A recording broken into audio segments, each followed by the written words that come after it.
अस्सलामुअलैकुम नाज़रीन कराम, नई वीडियो में आपको खुश आमदीद कहते हैं। बहुत बड़ी आलमी सतह पर डेवलपमेंट्स हो रही हैं। पिछले 24 घंटों में बहुत सारी अहम मीटिंग्स हुई हैं आलमी सतह पर। रूस एक्टिव है, सऊदी अरब एक्टिव है, ईरान एक्टिव है, अमेरिका तो एक्टिव है ही है, बरतानिया एक्टिव है, फ्रांस एक्टिव है, बहुत सारे बड़े ममालिक एक्टिव हैं। दो तीन सूरतें हैं इस सारी सूरत हाल की जो सामने आ रही हैं। कुछ लोग तो यहाँ तक कह रहे हैं क्योंकि सूरत हाल में कुछ डेवलपमेंट्स ऐसी हुई हैं। सऊदी अरब ने अमेरिका से कहा है कि एक तरफ आप हमें कह रहे हैं कि इसराइल के साथ हालात ठीक करो, नॉर्मलाइज करो, तस्लीम करो इसराइल को, दूसरी तरफ आप लिटरल जेनोसाइड को सपोर्ट कर रहे हैं। ये दोनों काम कैसे हो सकते हैं? हम अपनी आवाम को कैसे मुतमईन करेंगे कि हम इसराइल को तस्लीम करने जा रहे हैं? नाज़रीन इकराम, ये बादशाहतें बहुत सेंसिटिव होती हैं, किसी को इसलिए बोलने नहीं दिया जाता, किसी मीडिया को आज़ादाना रिपोर्ट नहीं करने दिया जाता कि कहीं आवाम की सोच ना बदल जाए। ख़ास तौर पर ये जो सो कॉल्ड अरब स्प्रिंग हुई थी, जो लीबिया से स्टार्ट हुई थी, उसके बाद अरब हुक्मरान बहुत ज़्यादा ख्याल रखते हैं कि आवाम को किसी किस्म का कोई इतना बड़ा एतराज़ ना हो जाए कि वो हमारे ख़िलाफ़ ही निकल पड़ें। और ये अरब बड़े जंगजू किस्म के लोग हैं, आपको ये पता होना चाहिए। इसलिए इनके हुक्मरान थोड़ा सा घबराते हैं इस हवाले से और इसलिए इन्हें दबा कर रखते हैं, आज़ादी नहीं देते कि दी तो कहीं ये हम पर ही न चढ़ दौड़ें। नाज़रीन इकराम, ऐसे में ये इत्तलाआत आ रही हैं, कुछ लोग ये दावा कर रहे हैं, कंफर्म ज़ाहिर है हम नहीं कर सकते, अभी कोई तरीका नहीं है क्योंकि ये बंद कमरों में मीटिंग्स होती हैं। अब इसका कोई असर होता है या नहीं होता, अमेरिका और इसराइल के क्या अज़ाइम हैं, ज़ाहिर है सबको पता है वो किस तरह से कब्ज़ा करना चाहते हैं और इसका पहला स्टेप शुरू हो चुका है। ख़बर यह है कि 6 लाख फ़लस्तीनी, 6 लाख लोग जो गज़ा में थे वो साउथ की तरफ चले गए हैं। 6 लाख लोग नकल मकानी करने पर मजबूर हुए हैं क्योंकि उन्हें धमकियां दी गई हैं कि ये जगह खाली कर दो, इसको फ्लैट करने जा रहे हैं हम। अब इमेजिन करें वो लोग जो 1948 या 49 के बाद वहाँ आबाद हैं, जिन्होंने पाई पाई जोड़ के मेहनत करके मजदूरी करके किस तरह कोई घर बनाया होगा, किसी ने कोई फ्लैट लिया होगा, किसी ने क्या किया होगा, स्कूल बने होंगे। ये कह रहे हैं कि वो जगह जहाँ पे मिलियन से ज़्यादा लोग रहते हैं, कहा जा रहा है कि वहाँ से आप साउथ की तरफ चले जाएं, इस इलाके को हमने फ्लैट करना है, बिल्कुल यानी तबाह बर्बाद कर देना है। सबको पता है फ्लैट करने के पीछे क्या लॉजिक है, फ्लैट करने की क्या वजह हो सकती है, ये सबको पता है। अब ये मज़ीद आगे बढ़ेंगे, आबादकारियाँ अपनी मज़ीद करेंगे और फ़लस्तीनियों की ज़मीन मज़ीद तंग कर देंगे, जिनको आजकल गाज़न कहा जाता है क्योंकि फ़लस्तीन को कोई स्टेट मानता ही नहीं है। अब जो फ़लस्तीन था अब उसे कोई स्टेट नहीं मानता, अब सिर्फ गाज़ा रह गया है। तो इससे जुड़ी मैं 3 बातें करना चाहता हूँ। नंबर 1, एक बड़ा ही मकरूह पाकिस्तान में बयानिया फैलाया जा रहा है और ये उन्हीं की तरफ से फैलाया जा रहा है जो गवाल मंडेला को दोबारा से बैप्टाइज करके गंगा नहला के वापस ला रहे हैं। ये वही लोग हैं जो एक बड़ा मकरूह प्रोपोगेंडा चला रहे हैं। वजह क्या है वो भी बताता हूँ, लेकिन प्रोपोगेंडा पहले समझ लें। जैक गोल्डस्मिथ ट्वीट करता है, जो लंदन में मुजाहरा हुआ है फ़लस्तीन के हक़ में, उसके ख़िलाफ़ वो ट्वीट करता है कि देखो ये लोग सपोर्ट कर रहे हैं बच्चों को मारने को और ये दहशत गर्दों को सपोर्ट कर रहे हैं। ये उसने ट्वीट किया है। अब पाकिस्तान में बाकायदा बयानिया लॉन्च किया गया, मीडिया को कहा गया बुराई के अड्डे की तरफ से कि ये बयानिया फैलाओ कि इमरान खान का साबिका साला फ़लस्तीन के ख़िलाफ़ बयानबाजी कर रहा है। यानी 20 साल पहले छोड़े हुए जिस औरत को हो गए हैं, उसके भाई की भी एक एक ट्वीट का इमरान खान अभी तक ज़िम्मेदार है। कहा जा रहा है कि ये था इमरान खान का साबिका साला और इसको इमरान खान मेयर के इलेक्शन के लिए सपोर्ट कर रहा था, जबकि जो मौजूदा मेयर हैं सादिक खान, उसने भी वही ट्वीट किया है जिसको नून लीग सपोर्ट करती है। इस टाइम बरतानिया की पॉलिटिक्स में कोई बंदा सोच भी नहीं सकता कि वो पॉलिटिक्स में सरवाइव कर पाएगा अगर वो इसराइल के ख़िलाफ़ बात करे। इसराइल के हक़ में बात करनी पड़ती है। इसराइल को बनाने वाला कौन सा मुल्क है? बरतानिया।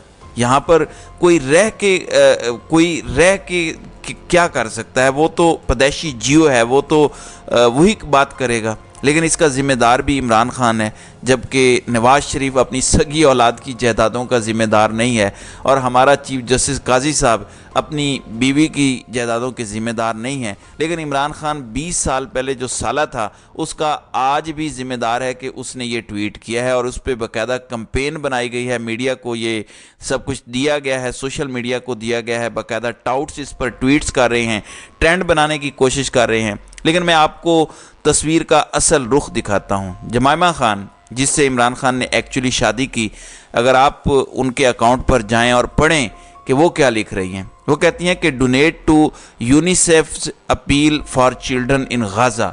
ابھی تک اس خاتون نے اسرائیل کے حوالے سے ایک بھی ٹویٹ نہیں کیا کہ اسرائیل کو ڈونیٹ کرو، یہ کرو، وہ کرو، جبکہ وہ غزہ کو ڈونیٹ کرنے کے لیے ٹویٹ کر رہی ہے۔ یہ آپ خود جا کے دیکھیں اور جا کے ذرا اس ٹائم لائن کو چیک کریں کہ یہ خاتون کیا ٹویٹ کر رہی ہے، یہ کس کے فیور میں ٹویٹ کر رہی ہے۔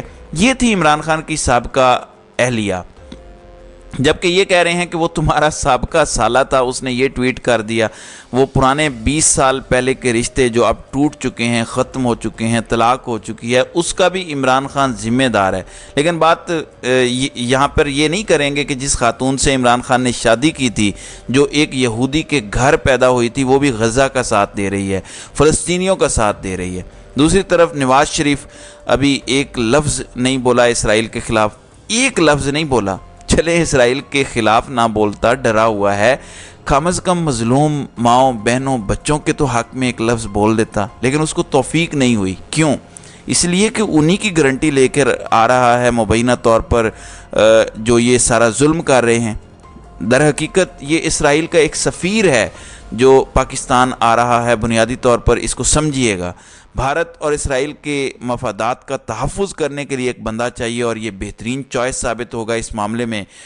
پاکستان کے حالات کیا ہیں اس کو سمجھنے کے لیے ناظرین کرام آپ کو ایک چھوٹا سا کلپ دکھاتا ہوں کہ ہم کس حد تک اسرائیل کے غلام بن چکے ہیں، یہ ذرا دیکھیں۔ اسرائیل نامنظور! اسرائیل مردہ باد! فلسطین زندہ باد! فلسطین زندہ باد! فلسطین زندہ باد! اسرائیل مردہ باد!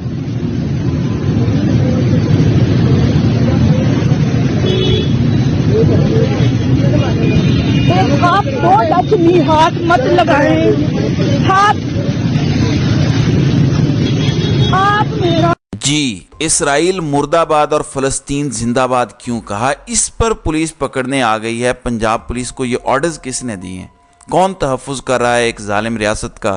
کوئی ہمیں بتائے گا؟ اور میں کومنٹس میں آپ کے جوابات چاہتا ہوں۔ سوچنے کی بات یہ ہے کہ جب ہم یوکرین کی مدد کر سکتے ہیں صرف اس بنیاد پہ کہ ایک طاقتور ملک، طاقتور فوج اس پہ حملہ آور ہے، اور یوکرین ایک چھوٹا ملک ہے، تو ہم نے اس کی مدد کی، جبکہ ہمیں نیوٹرل رہنا چاہیے تھا۔ ہم ہتھیار دے رہے ہیں جبکہ ہمیں نیوٹرل رہنا چاہیے تھا۔ اب جبکہ ایک طاقتور ملک اور دنیا کی طاقتور ترین فوجوں میں سے ایک فوج نہتے مسلمانوں پر حملہ آور ہے، تو کیا اب ہمیں ان نہتے مسلمانوں کی مدد نہیں کرنی چاہیے؟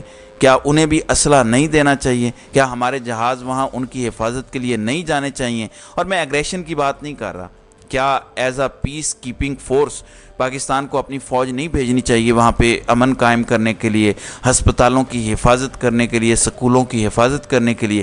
اتنا کرنے کی کوشش کرنی چاہیے یا نہیں؟ ہم نے ایٹم بم کس دن کے لیے بنایا ہے؟ فلسطینیوں کی ماں، بہنیں، بیٹے، سب کی مدد کے لیے فوج بھیجنی چاہیے یا نہیں؟ اس پر بھی غور کرنے کی ضرورت ہے۔ آج فلسطین کی مائیں، بہنیں، بیٹیاں، بچے پکار رہے ہیں امت کو، اور امت فالج زدہ عضو کی طرح لمبی تان کے لیٹی ہوئی ہے عالمی طاقتوں کے سامنے، بشمول پاکستان بھی۔ یہ اتنا شرمندگی کا ہمارے لیے مقام ہے۔ اب ایران نے کہا ہے کہ ہم اگر جنگ میں آ گئے تو آپ کو لگ پتہ جائے گا، جبکہ حزب اللہ کا یہ نام لے رہے تھے کہ وہ بھی اسرائیل کے ساتھ جنگ میں کود چکی ہے۔ انہوں نے بھی بیان دیا ہے کہ ہم تو ابھی آئے ہی نہیں اس جنگ میں، یہ تو چھوٹی موٹی ہماری جھڑپیں ہو رہی ہیں بارڈر پر، یہ کوئی جنگ نہیں ہے۔ تو ابھی بہت کچھ باقی ہے، اور میں آپ کو نقشہ بتا دیتا ہوں۔ اگر واقعی روس امریکہ سے یوکرین کا بدلہ لینا چاہتا ہے تو وہ ہر قسم کا ہتھیار سپلائی کرے گا اس ٹائم تمام آرمڈ گروپس کو، اور یہ بہترین وقت ہے چائنا کے پاس بھی خاموشی سے جو امریکہ تائیوان میں ایونچولی کرے گا، چین کو مجبور کرے گا حملہ کرنے پر۔ चीन प्रीएम्प्टिव स्ट्राइक कर सकता है और अमेरिका को गले से पकड़ सकता है। तो देखते हैं कि आलमी ताकतें साफ बंदी करती हैं, कर चुकी हैं या किस किस्म की साफ बंदी करेंगी। तो नाज़रीन इकराम, आपकी इस वीडियो के हवाले से क्या राय है? आप अपनी राय का इजहार कमेंट सेक्शन में ज़रूर कीजिएगा।